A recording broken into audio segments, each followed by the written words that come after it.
നിനക്കൊരു കാര്യം അറിയാവോ? പറ. എനിക്കിപ്പോ 30 വയസ്സായി. എങ്ങനെ? 35. കറക്റ്റ് പറ. അങ്ങോട്ടും ഇല്ല ഇങ്ങോട്ടും ഇല്ല 40. Okay, follow me. പറഞ്ഞു. ഞാൻ 10ാം ക്ലാസ്സിൽ പഠിച്ചപ്പം 10ാം ക്ലാസ്സിൽ എങ്ങനെ? ഇരുന്നപ്പം ഇനി പറഞ്ഞോ കേക്കാം. എനിക്കൊരു പ്രേമം ഉണ്ടായിരുന്നു. ഒന്നോ ബാക്കിയോ? സീരിയസ് ആയിട്ട് ഒന്നുണ്ടായിരുന്നു. ആരാത്? ലോലം പി. ഓലപ്പിപ്പിയോ? ലോലം പി അല്ല, ലോലം പി. ഈ ലോലം പീപ്പിയുടെ എന്നെ സംസാരിക്കല്ലേ കേട്ടോ. ലോലം പീപ്പി അവളെ. പരിസ്ഥിതി ദിനത്തിന്റെ അന്ന് അവൻ എനിക്കൊരു കൊച്ചു ഊക്കാച്ചി തെങ്ങും തൈയുമായിട്ട് ഇവിടെ വന്നു. അപ്പൊ നീ അവനെ ഓടിച്ചിട്ട് ചവിട്ടി.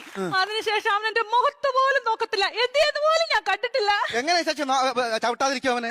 എന്റെ ഇച്ചാച്ചി നമ്മൾ അച്ഛന്റെ കുഴിമാടത്തിൽ നിന്ന് തൈത്തങ്ങ് വിഴുത് ഇവിടെ കൊണ്ടുവന്ന അല്ല ഇച്ചാച്ചി പറ. ഉമ്മ കൊടുക്കണം ഞാൻ ചോദിച്ചത്. അതിനുശേഷം ഒരൊറ്റ ആമ്പിള്ളാര് എന്റെ ഈ മുഖത്തോട് നോക്കിയിട്ടില്ല. എന്താ കാര്യം? Age over.